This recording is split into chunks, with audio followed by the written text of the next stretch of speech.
Hello, in today's news, British police have been given permission to use plastic bullets as youngsters continue rioting and looting. While officers in London seem to have gained the upper hand, there are now reports of violence in Liverpool, Birmingham, Bristol, Nottingham and Wolverhampton.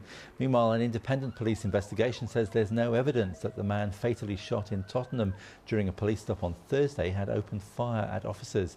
The shooting of 29-year-old Mark Duggan sparked the riots in London in the first place. Meanwhile, 8 people have been arrested in connection with the firebombing of a police station in the English Midland city of Nottingham.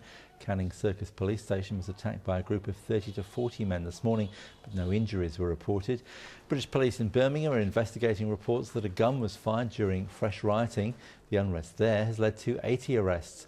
And West Midlands police say there have been those unconfirmed reports that a firearm was used near Aston, which is an area northeast of the city centre. And the BBC reports one of its radio cars has been set on fire and a camera crew attacked. Meanwhile, defiant Londoners have taken to the streets in their hundreds to defend their communities against the looting and arson attacks which have consumed the city for the past 4 days. Back home, it's going to be harder for students to get into university. The New Zealand Qualifications Authority has announced a new minimum requirement for university entrance, which will be changed in 2014. Secondary school students will now have to gain NCEA Level 3 with 60 credits or higher.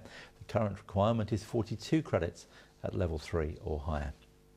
To politics, Sue Bradford is making a bid to get back into Parliament. The former Green MP has joined Honi Halawira's Mana Party. Ms Bradford says she wants to represent Mana in the West Auckland seat of Waitakere.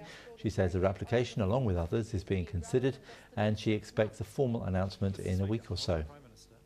The police use of Māori wardens to remove drunk Māori from bars during the Rugby World Cup has struck a raw nerve with the politicians. The police have told publicans the wardens will use a 50-year-old law which is currently under review. Māori Affairs Minister Peter Sharples is disappointed that the bar work is the focus of attention. He says that's just a tiny part of what the wardens do. The Hamilton District Court has heard a police officer attempted a U-turn on a rural road that wasn't wide enough for the manoeuvre.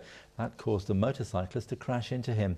The officer, Michael Lenihan, is defending 2 charges of dangerous driving causing death and injury. Paul Brown died in April last year when his motorcycle struck the turning police car. Bargain hunters have been out today as investors return to the share market. All stocks on the NZX 50 are up except Vector, which was down 4 cents to 2.31. Mark Lister of Craig's Investment Partners says some of the stocks became attractive as a reaction to the rally in the European and the US markets. A new study has found religious-linked violence and abuse rose around the world between 2006 and 2009. The Pew Research Centre says Christians and Muslims were the most common targets.